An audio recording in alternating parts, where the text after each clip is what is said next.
cuál es su función y por qué ha tomado una decisión que podría dejar en libertad a varios terroristas de ETA. Con sede en la ciudad de Estrasburgo, en Francia, el Tribunal Europeo de Derechos Humanos, también conocido como Tribunal de Estrasburgo, es la máxima instancia jurídica en Europa que funciona de forma permanente. Desde que se creó bajo los auspicios del Consejo de Europa en el mes de septiembre de 1950, la misión del tribunal ha sido, es y será el de proteger de cualquier vulneración los derechos humanos y las libertades fundamentales de los 47 Estados miembros del Consejo Europeo que forman parte de la Convención. Entre las causas principales que el tribunal defiende de manera gratuita figuran el derecho a la vida, la prohibición de la esclavitud y del trabajo forzado, así como la libertad de expresión, la libertad de pensamiento, de conciencia y de religión.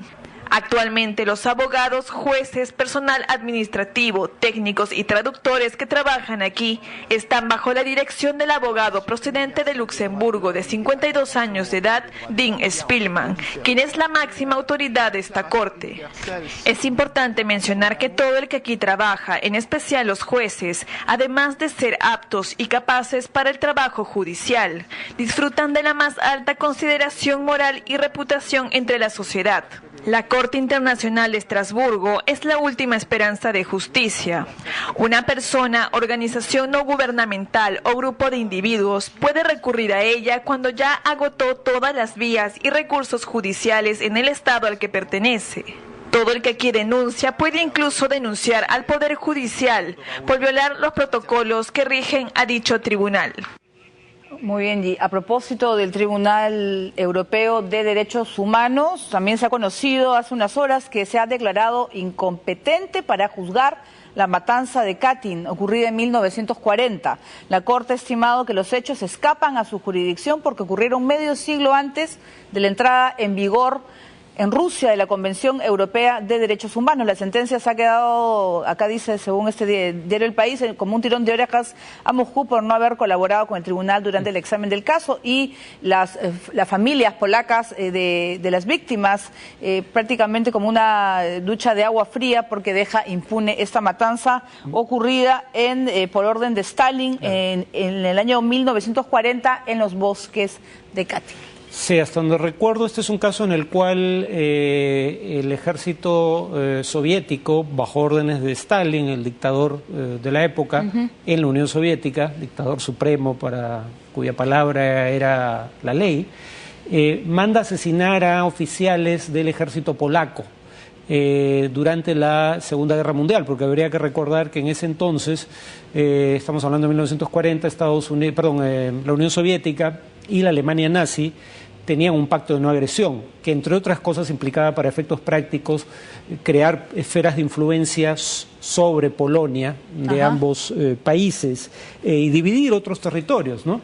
El tema aquí es que un país está sometido a la jurisdicción del Tribunal de Estrasburgo desde el momento en que decide firmar el Convenio Europeo de Derechos Humanos y por ende estar bajo jurisdicción del Tribunal Europeo de Derechos Humanos.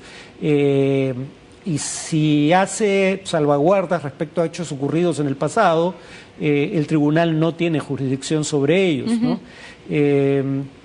Para tener una idea más cercana, esto es muy parecido a lo que conocemos, de hecho está inspirado en este ejemplo, esto es anterior a la Unión Europea, esto no es parte de la Unión Europea. Este sistema de derechos humanos europeo fue la fuente de inspiración del sistema interamericano de derechos humanos. Este sistema interamericano es muy similar en el sentido de que hay un gran pacto, el Pacto de San José, en nuestro caso, el Convenio Europeo de Derechos Humanos, en el otro caso, que establece normas de derechos humanos que todo Estado que decide firmar el convenio o el pacto debe aceptar. No hay obligación de ser parte de ninguno de los dos tratados, y una de las cosas a las que se obliga el Estado firmante es aceptar, en el caso de Europa había una comisión y luego un tribunal, como hay todavía hoy en América.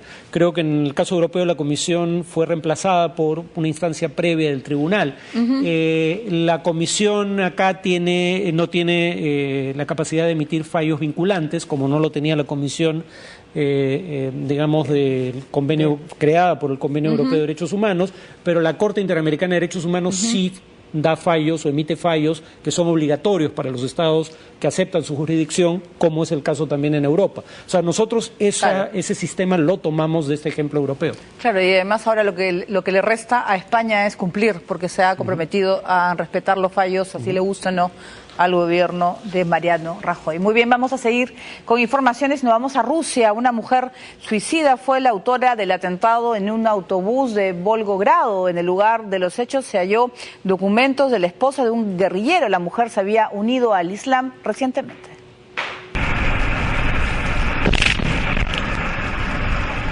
Son las impactantes imágenes del instante de la explosión del autobús, en el que murieron 6 personas en la ciudad rusa de Volgogrado. Un ataque cometido a plena luz del día, dentro de un vehículo lleno de estudiantes universitarios.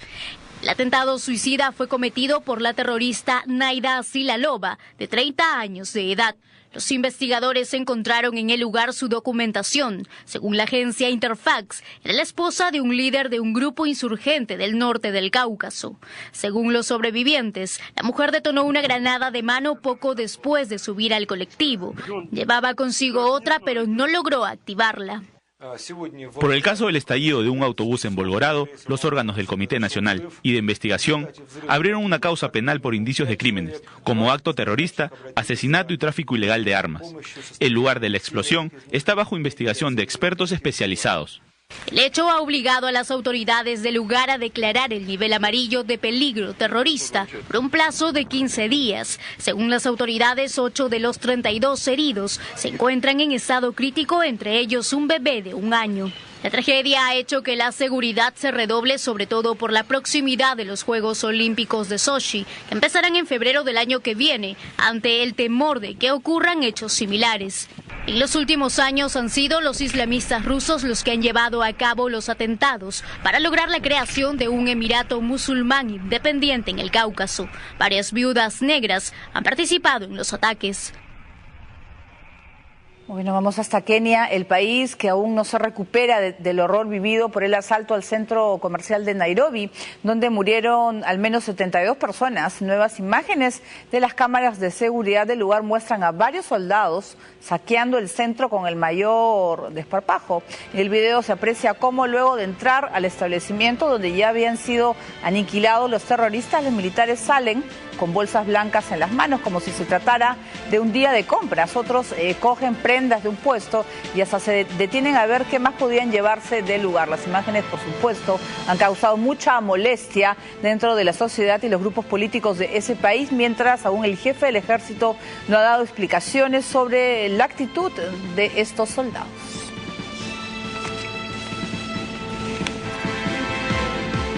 Muy bien, están en día de compras, ¿no? Pero es que lo peor es su incompetencia sumado a su corrupción, o Claro. sea, cosas que suelen ir de la mano, lamentablemente. O sea, demoraron casi 4 días en reducir a un grupo que supuestamente estaba compuesto por 15 integrantes y al final parece que eran solo 4 personas. Y no solo eso, sino que hasta hace un par de días no habían identificado a virtualmente nadie de los atacantes. Y encima se roban objetos.